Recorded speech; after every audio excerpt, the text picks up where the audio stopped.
Hello everyone, welcome to my YouTube channel. I hope you all are doing well. So let's start today's discussion. So we have already discussed so many bylaws which are in practice. So today we will continue with that. So our today's topic is parapet and terraces. Okay. तो कल हम लोग इसके बारे में थोड़ा discuss किए थे, पैरापेट क्या होता है और टेरेसेस क्या होता है. ठीक है, पैरापेट्स के बारे में डिस्कस किए थे जिसको हम लोग कंटिन्यू करेंगे और एक आध बाइलॉज हम लोग देखेंगे. ठीक है, तो फर्स्ट कंटिन्यू विथ पैरापेट्स. पैरापेट्स क्या होता है, कल हम लोग जस्ट देखे थे. पैरापेट क्या होता है, वो छत के चारों साइड जो हम लोग वॉल देते हैं उसी को क्या बोलते हैं, पैरापेट वॉल. जैसे यहाँ पे हम लोग वॉल प्रोवाइड किए, ये क्या आपका पैरापेट वॉल है. ठीक है, फिगर में आपको शो हो रहा होगा, ये भी आपका पैरापेट वॉल है. फिर तो पैरापेट क्या होता है, parapets are low protective walls built along the edges of roof, terraces, balconies and walkways for safety and aesthetics. इसका मतलब क्या हो गया, पैरापेट जो आपका प्रोटेक्टिव वॉल्स होता है काफ़ी लो रहता है, मतलब कि उतना हाइट इसका नहीं रहता है, और ये बेसिकली रूफ के चारों साइड रहता है. टेरेस भी हो गया, टेरेस के चारों साइड रहता है, बालकनीज हो गया और वॉकवेज. तो इसका मेन पर्पस क्या है, फॉर सेफ्टी. ठीक है, सेफ्टी मेन पर्पस हो गया, और एस्थेटिक के रूप में भी ये काम में आता है. मतलब लुक जो है, अपीयरेंस जो है एक बिल्डिंग का, उसको बेटर बनाता है ये. ठीक है, अब आइए हम लोग स्पेसिफिकेशन का बात करते हैं. तो हाइट कितना चाहिए होता है पैरापेट वॉल के लिए, तो for residential building it is minimum 1 metre. ठीक है, मिनिमम 1 मीटर चाहिए होता है height for residential building, and for public and commercial buildings minimum 1.2 metres. Clear है, height requirement for residential building is minimum 1 metre. For public and commercial building parapet wall आपका 1.2 metre का होना चाहिए. ठीक, अब देखते हैं मटेरियल्स क्या क्या यूज़ करते हैं हम लोग for the construction of parapet walls. So must be weather resistant, the material must be weather resistant. ऐसा मटेरियल होना चाहिए जिसमें वेदर का कोई प्रभाव नहीं पड़े, और स्ट्रांग होना चाहिए. ठीक है, तो स्ट्रेंथ उसका अच्छा खासा होना चाहिए ताकि ईजिली ये जितना भी टाइप का फोर्सेस होता है, natural forces, weather, climatic forces, ठीक है, वो उसको आराम से वो रजिस्ट कर सके. जैसे कि हम लोग ब्रिक, आरसीसी और जनरली मेटल्स यूज़ करते हैं for the making of parapet wall. यहाँ पे आपको दिख रहा होगा ब्रिक यूज़ किया गया है, यहाँ पे मेटल्स यूज़ किया गया है for the making of parapet walls. Okay, फिर प्रॉपर हम लोग को प्लास्टरिंग भी करना है और प्रोटेक्टिव कोटिंग भी करना है to prevent cracks and leaks.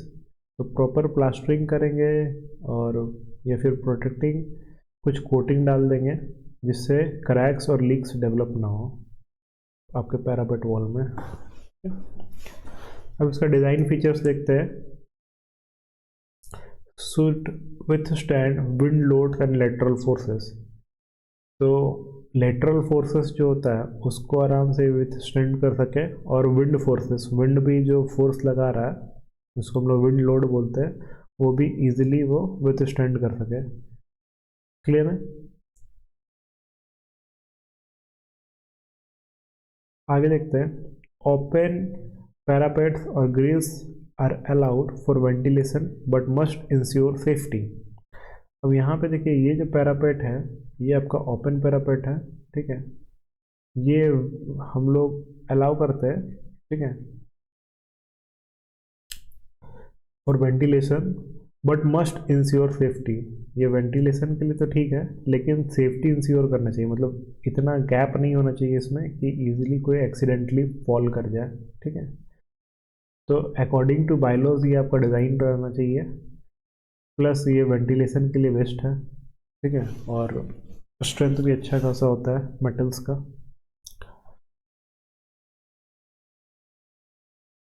यहाँ पे एक चीज़ आप नोटिस कीजिए, ये जो आपका लेटरल फोर्सेस है ये बेसिकली विंड के कारण जो आपका लेटरल फोर्सेस आता है वो तो आता ही है, प्लस अर्थक्वेक वगैरह हो गया, उसमें वर्टिकल फोर्स भी आता है, लिटरल फोर्स भी आता है। तो जो हॉरिजॉन्टल फोर्स होता है अर्थक्वेक का, वो अच्छा खासा लिटरल फोर्स ऐड करता है, ठीक है। प्लस ठंडा प्लेस में है या फिर पानी वगैरह एक्यूमुलेट हो गया है तो वो भी लिटरल फोर्स लगाता है, ठीक है। पर्पस क्या होता है पैरापेट वॉल का? To prevent accidental falls, accidentally कोई गिर ना जाए, तो ये मेन पर्पस हो गया। And it enhances the aesthetic appearance of the building, means building का खूबसूरती या फिर अपीयरेंस को ये इन्हेंस करता है। आगे नेक्स्ट हम लोग देखते हैं टेरेसेस। तो टेरेसेस क्या होता है? Terraces flat usable portion of the roof. तो रूफ का जो फ्लैट और यूजेबल पोर्शन होता है, तो किस यूज़ के लिए? For recreational and functional purpose. तो उसको हम लोग क्या बोलते हैं? टेरेस बोलते हैं। तो रूफ का वो पार्ट, ठीक है, जिसको हम रिक्रिएशनल एक्टिविटीज़ और फंक्शनल पर्पस के लिए यूज़ करते हैं, जैसे कि वहाँ पे हम लोग आराम से गार्डन वगैरह बना दिए, मॉर्निंग टी ले पा रहे हैं, ठीक है, कुछ एक्टिविटीज़ कर पा रहे हैं, जैसे योगा हो गया, एक्सरसाइज हो गया, छोटे छोटे पार्टीज़ भी दे पा रहे हैं, साथ में बैठ पा रहे हैं, तो उसको हम लोग क्या बोले? यूजेबल पोर्शन हो गया रूफ का, तो उसको हम लोग टेरेस बोल सकते हैं, ठीक है। आजकल टेरेस टाइप का कैफ़े रेस्टोरेंट वगैरह बहुत चला हुआ है, क्योंकि पीपल सब वो सब पसंद करता है, क्लियर है। अब टेरेस चूँकि रूफ में ही रहता है, तो उसका ड्रेनेज रिक्वायरमेंट रूफ जैसा ही होगा। इसमें भी स्लोप जो है वो मिनिमम 1:100 ग्रेडियंट चाहिए, ठीक है, टू प्रिवेंट वाटर लॉगिंग। तो 1:100 ग्रेडियंट इसमें भी देना पड़ेगा, जैसा कि हम लोग ऊपर देखे थे रूफ में, ठीक है। इसमें भी ड्रेन पाइप लगा रहना चाहिए ताकि रेन वाटर को इफ़िशिएंटली बाहर कर सकें, ठीक है। यहाँ पे जो हम लोग स्लोप प्रोवाइड करेंगे, ये जो स्लोप प्रोवाइड करेंगे, स्लोप प्रोवाइडेड है, तो किसी एक साइड में डाउन रहेगा, तो ये कितना रहना चाहिए? 1:100, ठीक है। मीन्स अगर 100 पार्ट हम लोग लेंथ देख रहे हैं, तो 1 पार्ट क्या होगा? डाउन होगा, 1 यूनिट डाउन, ठीक है, डेप्थ होगा। नेक्स्ट आगे देखते हैं, सेफ्टी मेजर्स। तो parapet walls are mandatory for all terraces. तो टेरेसेस के चारों साइड पैरापेट वॉल आपको देना पड़ेगा। टेरेसेस यूज्ड फॉर गैदरिंग्स और gardens must have non slip flooring and adequate railing. इसका मतलब क्या है कि वैसा टेरेस जिसको हम लोग गैदरिंग या फिर गार्डन्स के रूप में यूज़ कर रहे हैं, तो वहाँ का जो फ्लोरिंग है वो नॉन स्लिप होना चाहिए। मीन्स ये जो फ्लोरिंग है ये एंटी स्किड होना चाहिए, एंटी स्लिप होना चाहिए, ठीक है, विथ एडुकेट रेलिंग, और रेलिंग्स वगैरह भी हम लोग को प्रोवाइड करना है। एक्सेसिबिलिटी की बात करें तो सेफ एक्सेस थ्रू स्टेयरकेस और ramps is required with handles if necessary. तो यहाँ पे एक्सेसिबिलिटी कैसे हो सकता है? तो with the help of ramp और टेरेसेस, उसमें हैंडल्स भी होना नेसेसरी ही होता है, ठीक है। नेक्स्ट, रूफ के जैसे ही रेन वाटर हार्वेस्टिंग के रूप में टेरेस को भी यूज़ कर सकते हैं, क्योंकि टेरेस जो आपका रूफ का ही पार्ट हो गया, ठीक है। तो mandatory for all terraces in buildings on plot larger than 300 square metre. तो प्लॉट का साइज अगर 300 स्क्वायर मीटर से ज़्यादा है, तो उस केस में रेन वाटर हार्वेस्टिंग मैंडेटरी हो जाता है, ठीक है। रूफ गार्डन्स और green terraces must have a water proofing layer to protect the building. तो अगर आप टेरेस को मतलब एज अ रूफ गार्डन या फिर ग्रीन टेरेसेस यूज़ मतलब कर रहा है, मतलब उसमें आप गमला वगैरह लगा दिए, प्लांटेशन वगैरह कर रहा है, तो उस केस में चूँकि पानी का काफ़ी यूज़ होगा, तो आपको वाटर प्रूफिंग लेयर डालना जरूरी है, ठीक है, टू प्रोटेक्ट द बिल्डिंग। आगे देखिए, what are the importance of compliance with bylaws. तो बाइलॉज के साथ अगर हम लोग कंस्ट्रक्शन करते हैं टेरेस का, तो क्या फ़ायदा हम लोग होगा? तो बाइलॉज सेफ बनाता है ये टेरेस को for users and prevent accident, clear है। Facilitate effective drainage and reduces structural damage.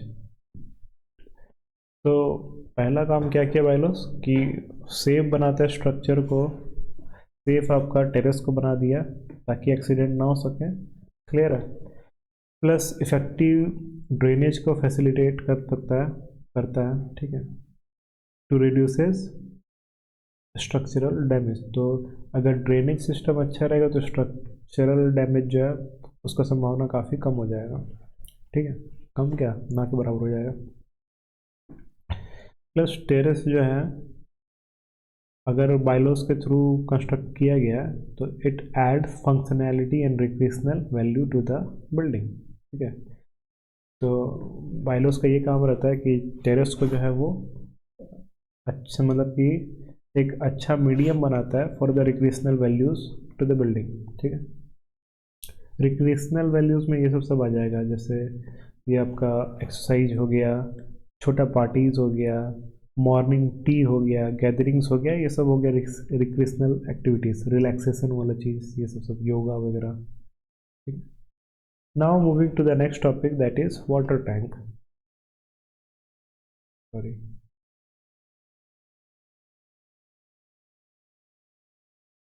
so water tank.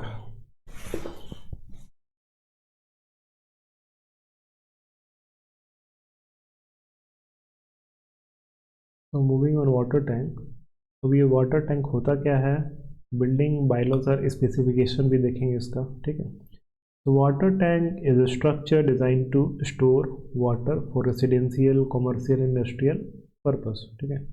तो वाटर टैंक ऐसा स्ट्रक्चर हो गया जो कि वाटर को स्टोर करता है for residential, commercial and industrial purpose, okay. इसका मेन काम क्या हुआ, तो ensuring A consistent supply for various needs like drinking, cleaning and fire fighting, ठीक है। तो वाटर टैंक का काम यही हो गया कि ये इंश्योर करता है कि आपका जो सप्लाई है वाटर का वो कंटिन्यूस हो, कंसिस्टेंट हो, ठीक है। किस पर्पस के लिए, for drinking, cleaning, fire fighting, ये सब पर्पस हो गया, और भी सारे पर्पस हैं, ठीक है। तो टाइप्स ऑफ वाटर टैंक अब हम लोग देखते हैं। तो दो टाइप का बेसिकली वाटर टैंक होता है, overhead water tank and underground water tank. तो ओवरहेड नाम से ही पता चल रहा है कि ये से या तो आरसीसी और स्टील फ्रेम के ऊपर होगा या फिर रूफ वगैरह के ऊपर होगा, टेरेस के। अगर बिल्डिंग का अगर हम लोग बात करें तो रूफ वगैरह में जो वाटर टैंक हम लोग बनाते हैं वो ओवरहेड वाटर टैंक हो गया। या फिर आप पानी टंकी देखते होंगे, ये देखिए, ये आपका कंक्रीट का फ्रेम में आपका वाटर टैंक दिया हुआ है, क्लियर है। आगे देखते हैं। और अंडरग्राउंड वाटर टैंक क्या होता है, जो कि नाम से ही पता चल रहा है कि इसको अंडरग्राउंड जो है बनाया जाता है, ठीक है, situated below ground level, used for bulk storage. इसका मतलब ज़्यादा पानी स्टोर करने के लिए आपका अंडरग्राउंड वाटर टैंक बनाया जाता है, क्लियर है। आगे देखते हैं। What are the specification as per building bylaws. So let's go through it. The first one is overhead water tank. तो ओवरहेड वाटर टैंक के लिए क्या क्या स्पेसिफिकेशन है वो हम लोग देखते हैं। तो पहला स्पेसिफिकेशन हो गया स्ट्रक्चरल स्टेबिलिटी, ठीक है।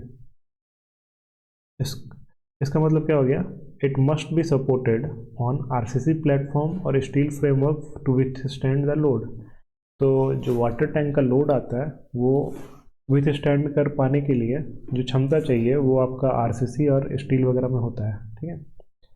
तो इसका मतलब ये है कि आपको वाटर टैंक स्टेबल रहे, स्ट्रक्चरल स्टेबिलिटी उसको प्रोवाइड करने के लिए आपको प्लेटफॉर्म एटलीस्ट आरसीसी और स्टील या फिर स्टील का देना पड़ेगा। तो ऊपर में हम लोग प्रीवियस पेज में देखे थे, यहाँ पे जो आपका फ्रेमवर्क है वो आरसीसी से बना हुआ था, है ना। लेकिन यहाँ पे नेक्स्ट फिगर में हम देखें ये जो फ्रेमवर्क है वो आपका स्टील से बना हुआ है ना। ये क्या है, स्टील है। तो ये स्टील से बना हुआ फ्रेमवर्क और ऊपर आपका वाटर टैंक है, ठीक है। अगर कैपेसिटी की बात करें तो it depends on the building type and number of users, ठीक है। कैपेसिटी डिपेंड करता है कि किस टाइप का आपका बिल्डिंग टाइप है ना, और कितने यूज़र्स हैं। जैसे रेसिडेंशियल बिल्डिंग का अगर हम बात करें तो 200 लीटर्स पर पर्सन पर डे रिक्वायर्ड होता है, ठीक है। तो रेसिडेंशियल बिल्डिंग में 200 लीटर्स एक पर्सन को चाहिए होता है हर एक दिन, ठीक है, पर डे। तो ऐसे ही 2 पर्सन रहा तो हम लोग को एटलीस्ट 400 लीटर्स चाहिए होगा पर पर्सन पर डे। नहीं मतलब 400 लीटर्स चाहिए होगा एक दिन के लिए। क्लियर है। नेक्स्ट हम लोग कंस्ट्रक्शन मटेरियल का बात करेंगे। तो आपका वाटर टैंक आरसीसी का ही बना हुआ हो सकता है। ऊपर जो इससे पहले वाला वाटर टैंक था वो आरसीसी का बना हुआ था। ये आपका आरसीसी का है वाटर टैंक। ये भी अंडरग्राउंड वाटर टैंक भी आरसीसी का बना हुआ है। अब देखिए ये आपका प्लास्टिक का भी हो सकता है वाटर टैंक, स्टील का भी हो सकता है। ठीक है। प्लास्टिक जनरली हम लोग रेसिडेंशियल छोटा छोटा के लिए यूज़ करते हैं प्लास्टिक का टैंक, है ना। तो टैंक जो आपका वो लीक प्रूफ रहना चाहिए, ड्यूरेबल रहना चाहिए and non coercive. Leak proof रहना चाहिए, ये तो मस्ट है ताकि आपको वाटर का वेस्टेज ना हो। ड्यूरेबल होना चाहिए मतलब लॉन्ग टर्म के लिए वो अपना जो जो उसका ये है वो कंटिन्यू कर सके, ड्यूरेबल होना चाहिए। ठीक है। एंड नॉन करोसिव होना चाहिए, मीन्स उसमें जंग वगैरह ना लगे। ठीक है। नाउ सेफ्टी मेजर का हम लोग बात करेंगे। तो tank must have secure covers to prevent contamination. तो टैंक जो है उसमें अच्छा कवर होना चाहिए। ठीक है। ताकि कंटामिनेशन नहीं हो सके वाटर का, वाटर जो है आपका गंदा नहीं हो सके। वेंटिलेशन पाइप हम लोग को प्रोवाइड करना पड़ता है to ensure air circulation and avoid vacuum. तो वेंटिलेशन पाइप हम लोग आप देखते होंगे कोई रेसिडेंशियल बिल्डिंग में भी या फिर बड़ा बड़ा अपार्टमेंट होता है उसमें भी हम लोग जहाँ पे वाटर टैंक रहता है वहाँ पे हम लोग को वेंटिलेशन पाइप प्रोवाइड करना पड़ता है ताकि एयर का एक्यूमुलेशन नहीं हो, एयर जो है आपका नहीं ले ले पाइप उसके लिए। ठीक है। To avoid a vacuum. Overflow pipes for excess water discharge. अगर ज़्यादा पानी जो है आपका आ गया है तो ओवरफ्लो पाइप भी हम लोग को देना पड़ता है। ठीक है। ताकि एक्सेस वाटर जो है वो बाहर निकल जाए। Must have safe ladder for inspection and maintenance. तो इसमें जो आपका अच्छा सा लेडर प्रोवाइडेड होना चाहिए ताकि सेफली इंस्पेक्शन हो सके और उसका मेंटेनेंस किया जा सके। यहाँ पे आरसीसी में भी आपको सेफ लेडर दिखाया जा रहा है ना। ये सब सेफ लेडर हो गया।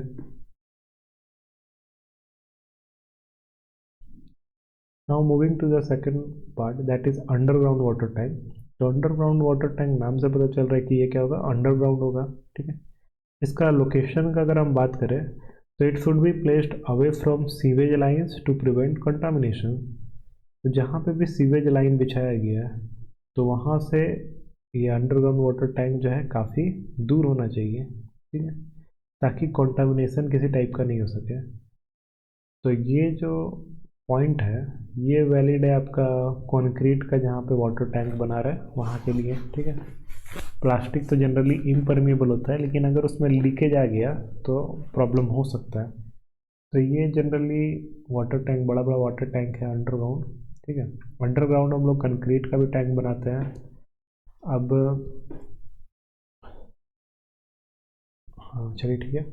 Accessibility for cleaning and maintenance is mandatory. इसका मतलब कि अच्छा खासा मतलब कि आपका जो वाटर अंडरग्राउंड वाटर टैंक है वो एक्सेसिबल रहना चाहिए ताकि उसको क्लीन किया जा सके और उसको मेंटेनेंस को भी ध्यान में रखा जा सके। एक्सेसिबिलिटी मीन्स कि आराम से वहाँ तक आप पहुँच सके। ठीक है। एक्सेसिबल हो आपको अंडरग्राउंड वाटर टैंक। ठीक है। और आप उसको क्लीन कर सकें और उसका मेंटेनेंस अच्छा से रख रखाव कर सकें। ठीक है।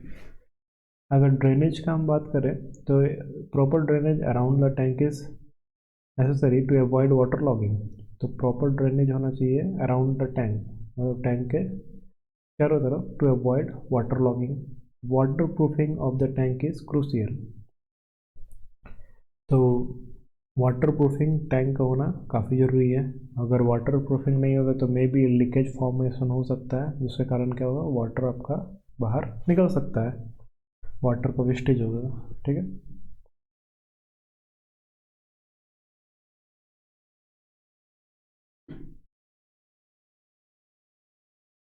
नेक्स्ट हम लोग देखते हैं जनरल बाइलॉज। जनरल बाइलॉज क्या क्या कहता है। ये कहता है कि there should be a separate tank for drinking water and for non drinking purpose like gardening. तो माइलोस कहता है कि आप सेपरेट टैंक यूज़ कर सकते हैं for drinking and non drinking purpose, for water for drinking और non drinking purpose like gardening, clothing, washing the clothes. तो आप सेपरेट टैंक में बी रिक्वायर्ड, मतलब ऐसा जरूरी नहीं है कि आप सेपरेट टैंक रखें, क्योंकि जनरली जो हम लोग फिल्टर वगैरह लगा देते हैं फॉर ड्रिंकिंग पर्पस। ठीक है। नेक्स्ट है आपका mandatory installation of tanks in high rise buildings for fire fighting purposes as per the national building code. National building code क्या कहता है कि आपको मैंडेटरी है for the installation of tank for fire fighting purpose. तो मतलब कि जितना भी हाई राइज बिल्डिंग है उसमें एनबीसी कहता है कि आपको वाटर टैंक बनवाना जरूरी है फॉर फायर फाइटिंग पर्पस। ठीक है। Plus water proofing tanks must be adequately sealed to prevent leaks and water wastage. तो आपका टैंक जो है वो पूरा सील्ड होना चाहिए ताकि लीकेज वगैरह ना हो। ठीक है। वाटर वेस्ट ना हो।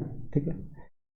फिर इसमें भी आपका प्रोविज़न है रेन वाटर हार्वेस्टिंग टैंक्स आप बना सकते हैं जब प्लॉट जो है आपका 300 स्क्वायर मीटर से ज़्यादा या 300 मीटर या फिर इससे ज़्यादा जो है आपका अगर एरिया रहता है प्लॉट एरिया, तो उस केस में आपको rain water harvesting tank provide करना कंपलसरी होता है विथ प्रॉपर फिल्टर।